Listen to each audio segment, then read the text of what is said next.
কর্ণফুলীতে খাল থেকে নারীর বস্তাবন্দি অর্ধগলিত মরদেহ উদ্ধার।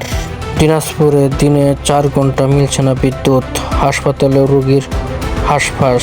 একই সময়ে পাল্টাপাল্টি মিছিল, নারায়ণগঞ্জে বিএনপি জামাতের উত্তেজনা। চুয়াডাঙ্গা সীমান্তে 13.5 কোটি টাকার স্বর্ণের বারসহ আটক এক। পারিবারিক কলহের জেরে নুরার আঘাতে মায়ের মৃত্যু, আটক মেয়ে। চুরির প্রতিবাদ করায় হত্যার পর মরদেহ গড়ে দিয়ে গেল খুনিরা। নারায়ণগঞ্জে নাসিরউদ্দিন পাটোয়ারিকে অবাঞ্ছিত ঘোষণা। সাভারে মশাল মিছিল থেকে আওয়ামী লীগের 9 নেতাকর্মী গ্রেপ্তার। জমির বিরোধ, চাচাতো ভাইয়ের লাঠির আঘাতে প্রাণ গেল যুবকের।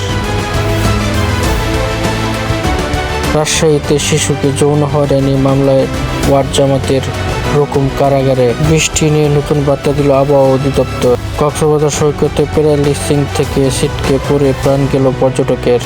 নোয়াখালীতে জামাত বিএনপির সংঘর্ষে আহত 10। ভারতীয় দলের সেই বড়াই বাড়িতে আতঙ্কে মানুষ।